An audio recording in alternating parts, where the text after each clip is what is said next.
នៅព្រឹកថ្ងៃទី24 ខែកក្កដាឆ្នាំ2025មានបក្សីស្លាប់ដៃ6គ្រឿងដែលមានរហស្សនាមថា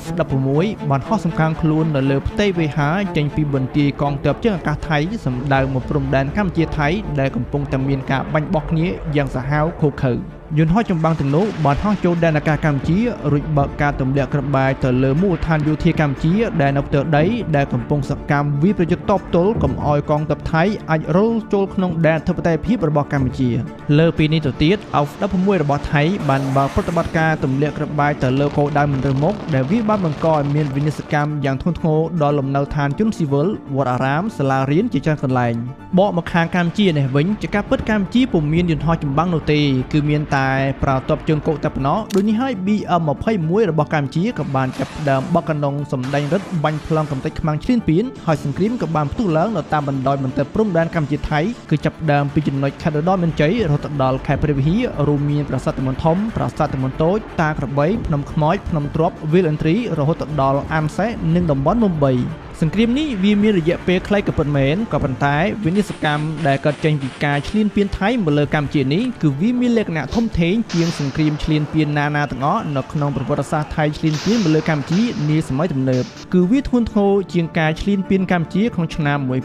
1954និងសង្គ្រាមឆ្នាំ2008នេះឆ្ងាយណាស់ជាងនេះទៅទៀតនេះវាលើសពីសង្គ្រាមធម្មតាថៃបានប្រើប្រាស់អាវុធយ៉ាងសាហាវឃោរឃៅក្រុមមធ្យោបាយប្រឆាំងនឹងមនុស្សជាតិនៅក្នុងសង្គ្រាមនេះថែមទៀតផងនៅក្នុងនោះមានការទម្លាក់គ្រាប់បែកចង្កងពីសំណាក់កងទ័ពអាកាសថៃនិងការប្រើប្រាស់ផ្សែងពុលបាញ់ស្រោចមកលើកងទ័ពកម្ពុជាដែលសកម្មភាពទាំងអស់នេះគឺត្រូវបានគេចាត់ទុកថាជាទង្វើឧក្រិដ្ឋកម្មសង្គ្រាមយ៉ាងពិតប្រាកដជាការពិតកម្ពុជាជាប្រទេសតូចមានប្រជាជនជាង17លាននាក់យោធានៅមានកម្រិតសេដ្ឋកិច្ចនៅទុនខ្សោយផ្ទុយពីកម្ពុជាថៃជាប្រទេសជឿនលឿនស៊ីវិល័យមានប្រជាជនប្រមាណជា70លាននាក់សេដ្ឋកិច្ចធំយោធាខ្លាំងក្លាជាងគេបំផុតមួយនៅអាស៊ីអាគ្នេយ៍ក៏ប៉ុន្តែអ្វីដែលមិនអាចនឹងស្មានដល់នឹងជារឿងដែលគួរឲ្យភ្ញាក់ផ្អើលនោះគឺថាកម្ពុជាបានច្បាំងស្មារតីគ្នាជាមួយនឹងថៃនិងបានការពារដែនអធិបតេយ្យភាពរបស់កម្ពុជាមិនឲ្យបាត់សូម្បី1មីលីម៉ែត្រឡើយពីការឈ្លានពានមួយនេះតើសង្គ្រាម5ថ្ងៃនេះមានលក្ខណៈបែបណាតើនេះជាសង្គ្រាមឈ្លានពានឬគ្រាន់តែជាចំនួនប្រដាប់អាវុធតើនរណាជាអ្នកកះកាយកំភ្លើងមុន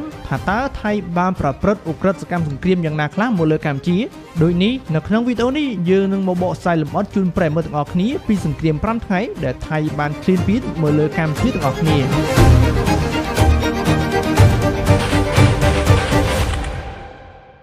មុនចូលទៅកាន់វីដេអូលម្អិតខ្ញុំសូមណែនាំបងប្អូនពីទឹកអប់ឡុងជូនបងប្អូនបន្តិចសម្រាប់បងប្អូនយើងណាដែលត្រូវការទឹកអប់ដែលមានក្លិនក្រអូបជាប់បានយូរបងប្អូនអាចសាកប្រើទឹកអប់ឡុងបានទឹកអប់ឡុងជាផលិតផលកូនខ្មែរដែលនាំចូលគ្រឿងផ្សំសំខាន់ពីបារាំងចំនួនមានកំណត់ដូច្នេះសម្រាប់បងប្អូនណាដែលចង់បញ្ជាទិញអាចតាក់ទងមកកាន់លេខខាងក្រោមឬឆាតមកកាន់ page ដោយផ្ទាល់នេះបានអរគុណបងប្អូនទាំងអស់គ្នាតើយើងបន្តនៅវីដេអូរបស់យើងបន្តទៀតនៅក្នុងប្រវត្តិសាស្ត្រកម្ពុជារាប់រយទសវត្សរ៍ចុងក្រោយមួយនេះកម្ពុជាមិនដែលបានលើកទ័ពចូលឈ្លានពានប្រទេសមួយណាឡើយផ្ទុយមកវិញកម្ពុជាតែងតែជាកម្មវត្ថុនៃការឈ្លានពានរបស់អ្នកជិតខាងរបស់ខ្លួនរហូតមកជាពិសេសពីសំណាក់ប្រទេសថៃនេះតែម្ដងដែលនៅតែបន្តចិញ្ចឹមកូនចិត្តឈ្លានពានកម្ពុជាមិនដែលបោះបង់ចោលនំហិច្ឆតាទុច្ចរិតនេះម្ដងណាឡើយជាថ្មីម្ដងទៀតគំនិតដ៏អាក្រក់មួយនេះបានលេចឡើងសាជាថ្មីម្ដងទៀតនៅក្នុងឆ្នាំ2025នេះគឺតាមរយៈការបង្កចំនួនតាមបន្ទាត់ព្រំដែនជាប់ជាមួយនឹងកម្ពុជាទៅលើតំបន់ដែលមិនទាន់ដោះស្រាយគ្នាដាច់ស្រេចហើយដែលភាគីកម្ពុជាបានបញ្ជូនតំបន់ចំនួនទាំងអស់នោះដាក់ជូនទៅតុលាការយុត្តិធម៌អន្តរជាតិឲ្យជួយអន្តរាគមន៍ទៅលើចំណុចវិវាទទាំងអស់នោះមានជាអាចប្រាសាទតំបន់ធំតំបន់តូចតាក្របីនិងតំបន់មុំបីផងដែរផ្ទុយពីភាគីកម្ពុជាថៃពិតជាមិនសប្បាយចិត្តម្ដងណាសោះឡើយកាលដែលកម្ពុជាប្រើយន្តការអន្តរជាតិក្នុងការដោះស្រាយវិវាទនេះឡើងដោយសារតែពួកគេយល់ឃើញថាយន្តការនេះពួកគេប្រកាសជាមិនឈ្នះកម្ពុជានោះទេខណៈដែលកម្ពុជាធ្លាប់មានប្រវត្តិឈ្នះថៃជាច្រើនរួចមកហើយរួមមានរឿងក្តីប្រាសាទព្រះវិហារឆ្នាំ1959-62និងការបកស្រាយសាលលេខារបស់តុលាការ ICJ ឆ្នាំ2013ផងនោះដោយមើលឃើញបែបនេះហើយថៃបានបង្កឲ្យមានភាពតានតឹងជាលំដាប់រហូតឈានដល់មានការផ្ទុះអាវុធមកលើកម្ពុជានៅថ្ងៃទី24ខែកក្កដាឆ្នាំ2025នេះភាពតានតឹងដែលបង្កឲ្យមានសង្គ្រាមផ្ទុះឡើងនោះយើងត្រូវតែត្រឡប់បកក្រោយបន្តិចសិនគឺរឿងដែលថៃជន់មីននឹងបានលាបពណ៌មកលើកម្ពុជារឿងនេះវាបានចាប់ផ្ដើមឡើងនៅថ្ងៃទី16ខែកក្កដាដោយមានទាហានថៃមួយក្រុមមានគ្នា3នាក់បានដើរត្បាតតាមព្រំដែនស្រាប់តែជិនមានតែខ្លួនឯងនៅឯតំបន់មុំបីនិងបានចោទកម្ពុជាថាបានពង្រីកមានថ្មីនៅតាមបណ្ដោយបន្ទាត់ព្រំដែនដែលបានរំលោភទៅលើកិច្ចព្រមព្រៀងបន្ទាប់មកក្រសួងការ ការបរទេសរបស់ថៃបានថ្កោលទោសចំពោះការលួចដាក់គ្រាប់មីននៅតាមខ្សែបន្ទាត់ព្រំដែនកម្ពុជាថៃនិងបានចាត់ទុកថាជាទង្វើរំលោភច្បាប់អន្តរជាតិនិងរំលោភដល់អធិបតេយ្យភាពរបស់ថៃលោក Nick Condech បានឡានកូរ៉ាបានលើកយកលទ្ធផលនៃការស្រាវជ្រាវរបស់ភាគងារសន្តិសុខថៃមកបញ្ជាក់ថាថៃមិនមែនជាអ្នកដាក់ពង្រីមីនដែលទើបតែផ្ទុះនិងបានថាមីនដែលទើបតែផ្ទុះជាប្រភេទមីនថ្មីដែលទើបតែដាក់ពង្រីថ្មីពលគឺវាមិនមែនជាមីនចាស់ដែលនៅសេសសល់ពីសម័យសង្គ្រាមដោយអ្វីដែលកម្ពុជាបានអះអាងនោះទេ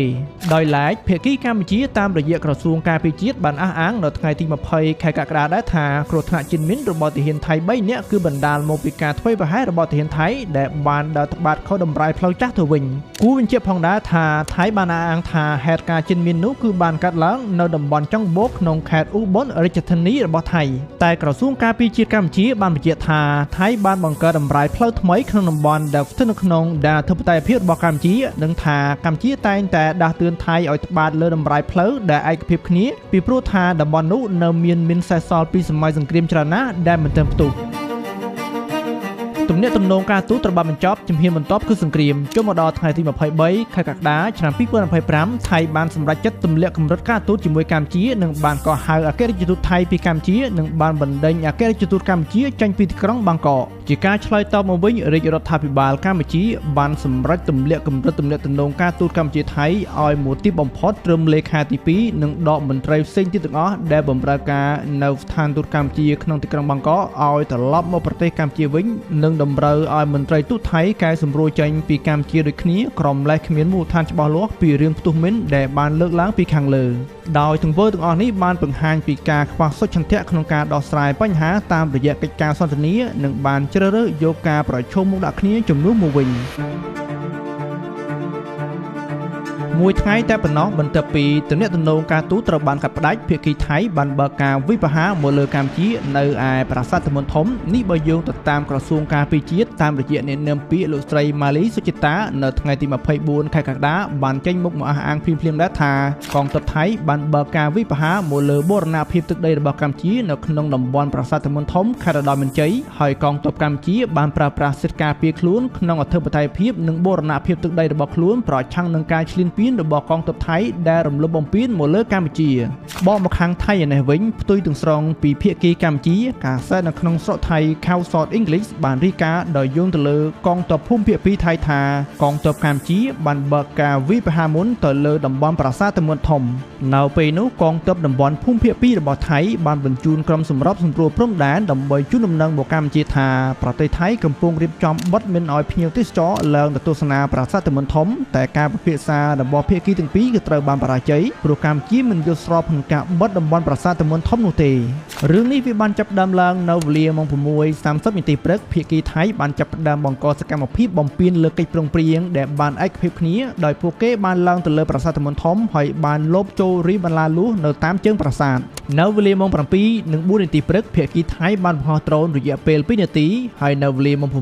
8:30 នាទីភាគីថៃបានបាញ់ឡើងទៅលើបន្ទាប់មកនៅវេលាម៉ោង 8:46 នាទីព្រឹកកងទ័ពឈ្លានពានថៃបានបើកការបាញ់ប្រហារមុនទៅលើកងទ័ពកម្ពុជានៅតំបន់ប្រាសាទមន្តធំនិងឈានបាញ់ប្រហារនៅតំបន់ប្រាសាទតាកបីតំបន់ភ្នំខ្មោចនិងបានពង្រីកភូមិសាស្ត្រនៃការវាយប្រហារទៅដល់តំបន់មុំ3រួមទាំងបានប្រើប្រាស់យន្តហោះចម្បាំងប្រភេទ F-16 និងបានទម្លាក់គ្រាប់បែក2គ្រាប់នៅផ្លូវវត្តកែវសុខាគ្រីស្វារៈនៅវេលាម៉ោង 10:40 នាទីថែមទៀតផងចាប់ពីព្រឹកថ្ងៃទី24ខែកក្កដាមកសង្គ្រាមកម្ពុជាថៃបានបន្តយ៉ាងសាហាវជាទីបំផុតភាគីបដិបកបានបាញ់ប្លង់ដាក់គ្នាដោយឥតសាកស្រាលបន្តិចណាឡើយ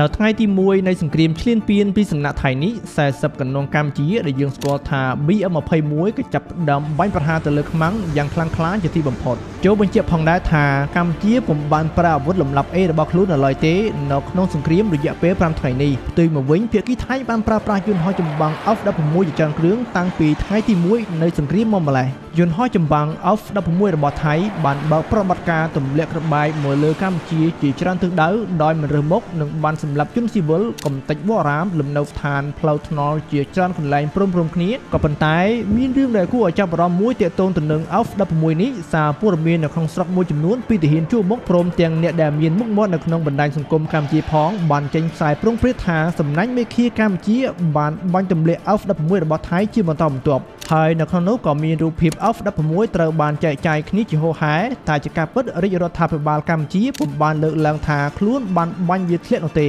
ហើយប្រភពព័ត៌មានពីបរទេសក៏ពុំមាននរណាផ្សាយថាសំណាញ់មេឃាកម្ពុជាបានបាញ់វាធ្លាក់ដូចគ្នាដែរផ្ទុយមកវិញសារព័ត៌មានថៃ The Nation Thailand បានចេញផ្សាយថា AUF16 ដែលបានបើកប្រតិបត្តិការទម្លាក់គ្រាប់បែកមកលើមូលដ្ឋានកងទ័ពកម្ពុជានោះគឺទទួលបានជោគជ័យនៅក្នុងបេសកកម្មពលគឺពុំបានជួបបញ្ហាអ្វីឡើយនិងបានត្រឡប់មកមូលដ្ឋានវិញបានដោយជោគជ័យនៅក្នុងថ្ងៃទី1នៃសង្គ្រាមដដែលនេះ AUF16 របស់ថៃបានទម្លាក់គ្រាប់បែកមកលើប្រាសាទព្រះវិហារដែលជាសម្បត្តិបេតិកភណ្ឌពិភពលោកដែលវាបានបង្កឲ្យមានការខូចខាតជាធ្ងន់ហើយនេះគឺជាទង្វើដែលគួរឲ្យស្អប់ខ្ពើមជាទីបំផុតរាជខ្មែរស្រក់ទឹកភ្នែកគ្រប់គ្នាដោយមានការស្ដាយសំណោះអាណិតទៅដល់កម្ពុជាស្នាដៃដែលបុព្វបុរសដូនតារបស់ខ្លួនបានបន្សល់ទុកឲ្យដែលជាសម្បត្តិដែលមិនអាចកាត់ថ្លៃបានរបស់កម្ពុជាហើយទង្វើដ៏ថោកទាបមួយនេះគឺត្រូវបានរងការថ្កោលទោសពីសំណាក់ប្រជាពលរដ្ឋខ្មែរទូទាំងប្រទេសតែម្ដងមានទង្វើដែលគួរឲ្យស្អប់ខ្ពើមមួយផ្សេងទៀតគឺថាពលរដ្ឋថៃបានដើរធ្វើបាបប្រជាពលរដ្ឋខ្មែរដែលជាពលករដែលកំពុងរស់នៅឬធ្វើការនៅប្រទេសថៃនៅខណៈពេលនោះប្រជាជនថៃបានដើររកជនជាតិខ្មែរហើយបានវាយធ្វើបាបដោយមិនរើសមុខឡើយដែលវាបានបង្កឲ្យមានអារម្មណ៍អសន្តិសុខដល់ប្រជាពលរដ្ឋខ្មែរដែលកំពុងតែរស់នៅទីនោះហើយវាបានក្លាយទៅជាកម្មវិធីនៃការរើសអើងជាតិសាសន៍និងអំពើហិង្សារីឯនៅខាងកម្ពុជានេះវិញប្រជាពលរដ្ឋកម្ពុជាមានសណ្ដាប់ធ្នាប់ល្អស្ដាប់បទបញ្ជារាជរដ្ឋាភិបាលជានិច្ចចូលមកដល់ថ្ងៃទី2នៃសង្គ្រាមការបង្ហូរឈាមកាន់តែសាហាវឃោឃៅជាងថ្ងៃទី1ទៅទៀតវាបានចាប់ផ្ដើមឡើងនៅវេលាម៉ោង 3:20 នាទីព្រឹកថ្ងៃទី25 ខែកក្កដាទាហានថៃបានបើកការវាយប្រហារទៅលើតំបន់ភ្នំខ្មោចតាថាវនិងភ្នំ333វរៈកងទ័ពកម្ពុជាបានវាយទប់ទល់ពុំឲ្យទាហានថៃណាម្នាក់ឆ្លងចូលមកដែនអធិបតេយ្យភាពរបស់កម្ពុជាបានឡើយចូលមកដល់វេលាម៉ោង 5:25 នាទីយន្តហោះចម្បាំង AUF16 របស់ថៃបានហោះចូលដែនអាកាសនៅតំបន់ភ្នំខ្មោចរួចក៏បានទម្លាក់គ្រាប់បាច់ចង្កមកលើកម្ពុជាយ៉ាងសាហាវជាទីបំផុតដែលទង្វើដ៏អមនុស្សធម៌នេះគឺជាអក្រិតកម្មសង្គ្រាមយ៉ាងច្បាស់ណាស់ពីព្រោះថាអនុសញ្ញាទីក្រុងសឺណែវបានហាមឃាត់ការប្រើប្រាស់ប្រភេទគ្រាប់បែកចង្កមនៅក្នុងសង្គ្រាមដោយសារវិនាសកម្មនៃគ្រាប់បែកប្រភេទនេះគឺវាមានលក្ខណៈធំធេងហួសហេតុជ្រុលនិងបន្តយូរអង្វែងនៃផលប៉ះពាល់របស់វាបន្ទាប់ពីបញ្ចប់សង្គ្រាមប្រកបណាស់តំបន់ដែលបានប្រើប្រាស់គ្រាប់បែកនេះនឹងលែងជាទីដែលមានសុវត្ថិភាពទៀតហើយចុះមកដល់ម៉ោង 5:30 នាទីថៃបានផ្ដើមវាយប្រហារមកលើកម្ពុជានៅតំបន់ប្រាសាទតាមុននិងប្រាសាទតាក្របីហើយនៅ10នាទីក្រោយមកស្នូកំភ្លើងក៏បានផ្ទុះសម្លេងឡើងនៅតំបន់មុំ3ហើយការប្រជុំមុខដាក់គ្នាក៏មានភាពតានតឹងជាលំដាប់មកដល់វេលាម៉ោង 6:50 នាទីយន្តហោះចម្បាំង AUF16 របស់ថៃបានបើកប្រតិបត្តិការទម្លាក់គ្រាប់បែកចង្កមជាលើកទី2មកលើកម្ពុជានៅត្រង់ចំណុចភូមិតេជោធម្មជាតិស្រុកជាមខ្សានខេត្តព្រះវិហារបន្តមកទៀតការវាយប្រហារដាក់គ្នាក៏បានចាប់ផ្ដើមនៅតំបន់ចំតែហើយគ្រប់គោលដៅសមរភូមិទាំងអស់ក៏បានចាប់ផ្ដើមវាយដាក់គ្នាទៅវិញទៅមកយ៉ាងសន្ធោសន្ធៅហើយភាគីថៃបានព្យាយាមសម្បំខ្លាំងណាស់ក្នុងការវាយចូលកាន់កាប់តំបន់ប្រាសាទតាមុននិងតាក្របីដែលកម្ពុជាបានវាយកាន់កាប់បានតាំងពីថ្ងៃទី1នៃសង្គ្រាមមកម្លេះក៏ប៉ុន្តែវាត្រូវបានវរៈកងទ័ពខ្មែរវាយទប់ទល់រលមិនឲ្យទ័ពថៃចូលមកបានឡើយនៅថ្ងៃទី2នៃសង្គ្រាមនេះក៏មានការប្រើប្រាស់យន្តហោះគ្មានមនុស្សបើកឬដែលយើងហៅថាដ្រូននោះបានទម្លាក់គ្រាប់បែកមកលើកម្ពុជាយ៉ាងដំណំនិយាយជារួមទៅសង្គ្រាមនៅថ្ងៃទី2នេះបានផ្ទុះឡើងគ្រប់សមរភូមិសំខាន់ៗរួមមានភ្នំទ្រាប់តាថាវភ្នំខ្មោចភ្នំ333អានសេះតំបន់មុំ3ប្រាសាទតាមុនរហូតដល់ប្រាសាទតាក្របីផងដែរចូលមកដល់ថ្ងៃទី26 ខែកក្កដាត្រូវនៅថ្ងៃទី3នៃសង្គ្រាមឈ្លានពាននេះសង្គ្រាមនៅតែបន្តការបង្ហូរឈាមក៏នៅតែមិនទាន់បញ្ចប់នៅវេលាម៉ោង 5:02 នាទីកងទ័ពថៃបានពង្រីកការវាយប្រហារមកលើកម្ពុជាបន្ថែមទៀតដោយការបាញ់គ្រាប់ប្លង់កំភ្លើងធំចំនួន5គ្រាប់ទៅលើទីតាំងភូមិសាស្ត្រថ្មីគឺនៅឃុំថ្មដាស្រុកវាលវែងខេត្តពោធិ៍សាត់បន្ទាប់មកថៃក៏បានចាប់ផ្ដើមបើកការវាយប្រហារទៅលើសមរភូមិផ្សេងទៀតរួមមានតំបន់ចំតែតាថាវនិងវាលអន្ត្រីអ្វីដែលគួរឲ្យកត់សម្គាល់នៅថ្ងៃទី3នេះកងទ័ពថៃចង់បំវែទិសដៅសមរភូមិរបស់ខ្លួនមកខេត្តបន្ទាយមានជ័យវិញម្ដងដោយពួកគេបានដាក់ពង្រាយទ័ពនៅទីនោះហើយប្រង់ជើងការយ៉ាងខ្ពស់បំផុតចុះមកខេត្តជាប់សមុទ្រឯនេះវិញពលគឺនៅខេត្តកោះកុងស្ថានភាពក៏ចាប់ផ្ដើមមានភាពតានតឹងផងដែរតាមរយៈការចល័តនាវាចូលចន្លោះកោះកុដកោះឆាងដែលសរុបទាំងអស់មានចំនួន8គ្រឿងដែលនេះគឺជាទង្វើប្រកបទៅដោយការរំលោភបំពាននិងការដាក់សម្ពាធថ្មីបន្ថែមទៀតមកលើកម្ពុជា ហើយដ្រូនឆ្លប់យកការរបស់ថៃក៏បានហោះចូលកោះមួយចំនួនដែលស្ថិតនៅក្នុងដែនអធិបតេយ្យភាពរបស់កម្ពុជា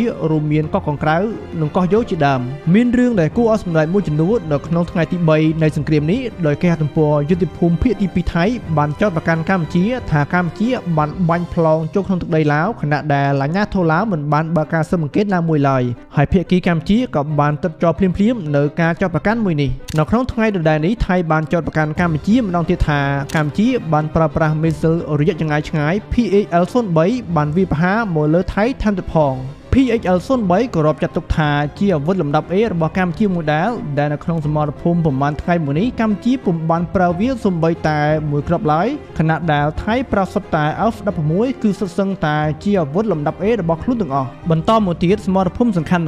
ដែលបានរៀបរាប់ពីខាងលើនៅតែបន្តច្បាំងគ្នាជាធម្មតាហើយវរៈកងទ័ពកម្ពុជាបានវាយខ្ទប់កងទ័ពថៃមិនឲ្យរុលមកមុខបានសូម្បីតែ1 មីលីម៉ែត្រឡើយជុំដល់ថ្ងៃទី4នៃសង្គ្រាមត្រូវនៅថ្ងៃទី27ខែកក្កដាសមរភូមិមុខនេះមានសភាពសាហាវខុសខុសពីធម្មតានិងមានលក្ខណៈទ្រង់ទ្រាយធំដែលគួរឲ្យកត់សម្គាល់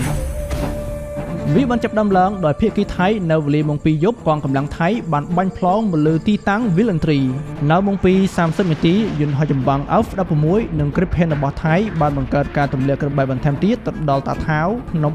333និងភ្នំខ្មោចនៅក្នុងនោះមានទង្វើអ ுக ្រិតកម្មសង្គ្រាមប្រឆាំងនឹងមនុស្សជាតិមួយផ្សេងទៀតដែលថៃបានធ្វើមកលើកម្ពុជានោះគឺការប្រើប្រាស់ផ្សែងឧស្ម័នពុលមកលើកម្ពុជាយ៉ាងសាហាវជាទីបំផុតវាបានចាប់ផ្ដើមឡើងនៅវេលាម៉ោង3:17នាទីរសៀលថ្ងៃទី27ខែកក្កដាយន្តហោះចម្បាំង F-16 របស់ថៃបានបំពាក់ទៅដោយឧស្ម័នពុលបានបាញ់ផ្សែងពុលគីមីនៅតំបន់អាន់សេះខេត្តព្រះវិហាររួចបន្តបាញ់ចូលតំបន់ភ្នំខ្មោចហើយក៏បានសោយទៅលើវរៈកងទ័ពខ្មែរដោយអមនុស្សធម៌ជាទីបំផុតដែលការប្រើប្រាស់ផ្សែងពុលនៅក្នុងសមរភូមិប្រយុទ្ធពីសំណាក់ទ័ពថៃនេះជាទង្វើរំលោភបំពានទៅលើមូលដ្ឋានច្បាប់អន្តរជាតិទាំងស្រុងហើយនេះគឺជាទង្វើអ ுக ្រិតកម្មសង្គ្រាមប្រឆាំងនឹងមនុស្សជាតិយ៉ាងពិតប្រាកដដែលមានចែងនៅក្នុងអនុសញ្ញាទីក្រុងសឺណាវឆ្នាំ1925និងអនុសញ្ញាស្តីពីអាវុធគីមីឆ្នាំ1993នៅបន្តិចក្រោយមួយទៀតការបាញ់ប្លង់ទៅលើប្រាសាទតាមុននិងតាក្របីក៏បានផ្ទុះឡើងហើយនៅថ្ងៃទី4នៃសង្គ្រាមនេះវាមានសភាពសាហាវឃោរឃៅខ្លាំងទៅមែនទែនដោយកងទ័ពថៃបានបាញ់ប្លង់ចូលមកដែនអធិបតេយ្យភាពកម្ពុជាដោយទឹកភ្លៀងស្រោចមកលើវរៈកងទ័ពកម្ពុជាដែលកំពុងតែច្បាំងនៅទីនោះយ៉ាងសន្ធោសន្ធៅចូលមកដល់ម៉ោង6នាទីល្ងាចកងទ័ពថ្មើរជើងថៃបានឈ្លានពានចូលតំបន់ភ្នំខ្មោចតំបន់អាន់សេះនិង Villentry ហើយ30នាទីក្រោយមកក៏មានការឈ្លានពានជាលក្ខណៈទ្រង់ទ្រាយធំដោយមានរក្រោះរពាសដែកនិងកងទ័ពថ្មើរជើងរាប់ពាន់នាក់វាយសន្ទ្រប់ចូលតំបន់ជាច្រើនរួមមាន Villentry 5 មករាភ្នំខ្មោចនិងតំបន់អាន់សេះនៅក្នុងថ្ងៃទី4នៃសង្គ្រាមនេះការប្រយុទ្ធគ្នាគឺខ្លាំងក្លាស្ថិតនៅក្នុងសមរភូមិមុខយុទ្ធភូមិភាគទី4នៅក្នុងខេត្តព្រះវិហារនិងឧត្តរមានជ័យមានលក្ខណៈស៊ីសាច់ហត់ឈាមគ្នាតែម្ដងរីឯនៅយុទ្ធភូមិភាគទី5នេះវិញស្ថានភាពហាក់បីដូចជាមានលក្ខណៈស្ងប់ស្ងាត់ល្អក៏ប៉ុន្តែវានៅមានការបង្ហោះដ្រូនការបង្រីទ័ពរពាសដែករថក្រោះពីសំណាក់ថៃគឺនៅតែបន្តមាននៅតាមបណ្ដោយបន្ទាប់ព្រំដែនដូចជាខេត្តបន្ទាយមានជ័យបាត់ដំបងពោធិ៍សាត់ចំណែកឯនៅខេត្តកោះកុងដែលជាប់នឹងសមុទ្រវិញគឺមានលក្ខណៈស្ងប់ស្ងាត់ល្អដោយពុំមានអ្វីប្រែប្រួលនោះឡើយ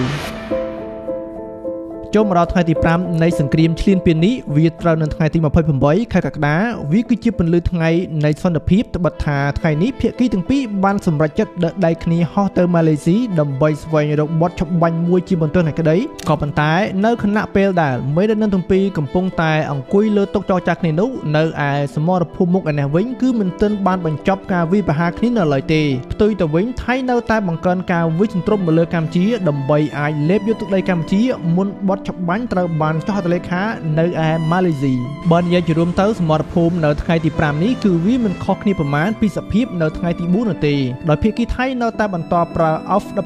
ទម្លាក់គ្រាប់បែកចង្កោមបាញ់ផ្សែងពុលមកលើកម្ពុជាដដែលហើយដូចនៅថ្ងៃទី4អញ្ចឹងដែរការវាយប្រហារគ្នានេះកើតឡើងនៅតែលើយុទ្ធភូមិភាគទី4តែប៉ុណ្ណោះហើយនៅយុទ្ធភូមិភាគទី5នៅតែបន្តមានការចល័តទ័ពពីសំណាក់ថៃតែពុំមានការវាយប្រហារណាមួយនៅឡើយទេរីឯនៅដែនសមុទ្រកម្ពុជាវិញមានស្ថានភាពស្ងប់ស្ងាត់ជាធម្មតានៅវេលាម៉ោង4ជាងល្ងាចថ្ងៃទី28ខែកក្កដាម៉ោងនៅកម្ពុជាបទច្បាញ់ជាបន្ទាន់ដោយអលិខណ្ឌមួយក៏ត្រូវបានចុះហត្ថលេខារវាងភាគីកម្ពុជានិងថៃដោយសម្រេចផ្អាកជាបណ្ដោះអាសន្ននៅការបាញ់ផ្លូវដាក់គ្នា ដើម្បីឈានទៅរកការចរចាផ្សេងៗទៀតក៏ប៉ុន្តែអានុភាពនៃបទច្បាញ់នេះនឹងចាប់ផ្ដើមមានប្រសិទ្ធភាពក្នុងការអនុវត្តចាប់ពីម៉ោង 12 យប់តទៅនៅក្នុងន័យនេះបើទោះបីជាបទច្បាញ់នោះត្រូវបានចុះហត្ថលេខាក្តីតែការបាញ់ប្លង់ដាក់គ្នានៅតែបន្តជាធម្មតារហូតដល់ពេលបទច្បាញ់នេះត្រូវបានអនុវត្តការបាញ់បោះនៅតែបន្តពីល្ងាចរហូតដល់យប់រំលងអត្រាថ្ងៃទី 28 ខែកក្កដាវរៈកងទ័ពដ៏អង់អាចរបស់កម្ពុជាបានច្បាំងជាមួយនឹងសត្រូវពុំអោយរង្គើចូលនៅក្នុង